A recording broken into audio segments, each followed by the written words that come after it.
In the Farbrengen of Yud Aleph Nisan, Tovshin Lamed Vov, the Rebbe spoke about a rich man whose name was Howard Hughes, who just passed away a few days before, and the Rebbe learned a lesson in Avodas Hashem from this person. This person was known to be very, very paranoid, etc., as the Rebbe explained, and from him the Rebbe learned the lesson in Avodas Hashem in the union of Zman Chereseinu, the time of our freedom, which is the Geya to Pesach. And the Rebbe said that the union of slavery and freedom is not necessarily because of your physical matzav, that you're physically in jail or physically a slave, and otherwise you are free. And the Rebbe said you could be a physical slave or prisoner and really you're free. And you could be really a free person physically and really you are a slave. And the Rebbe said, as we saw B'Peil, that there are people, and he said, nicht für kein Jiden und nicht für kein Menschen gedacht, that there are people that are found in a terrible situation and they are basically in prison, but if they decide in their mind that they are going to connect themselves to things which are not limited, then they, in their mindset that they were really free. And he said, we saw that some people, Rahman al-Islam, were in the concentration camps with all the problems, but they connected themselves to Torah mitzvahs, so they really felt freedom, she'ein l'maylam, and it felt like a freedom. On the other hand, we find that you could have a person that doesn't have any limitations, he could do whatever he wants, he's completely free, and at the same time lives a life that is the worst and the lowest type of slavery. And the Rebbe said, I'm going to bring an example. We know the Baal Shem Tov said that everything that we see and hear in this world, anything that happens is a lesson of Avodas Hashem. So I'll bring a lesson, the Rebbe said, from something that just happened lately.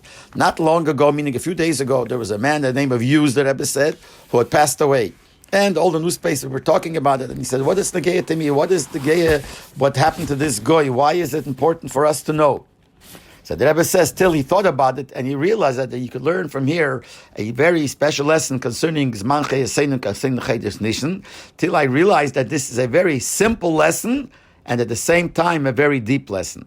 And the Rebbe explained what kind of person he was. He was a person that had $2 billion and he could do whatever he wants with it. He was so powerful that even governments, took his opinion in consideration. Governments were afraid of him. And they did everything that he wanted.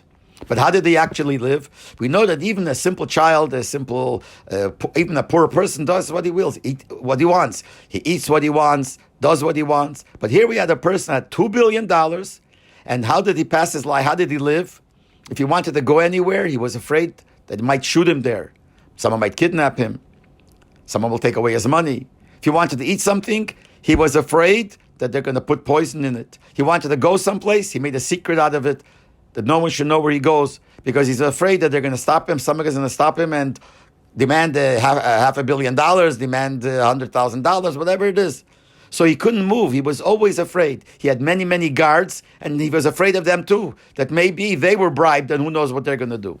In other words, the $2 billion that he owned did not give him any freedom. They made him become a real slave, that the worst slave that could possible.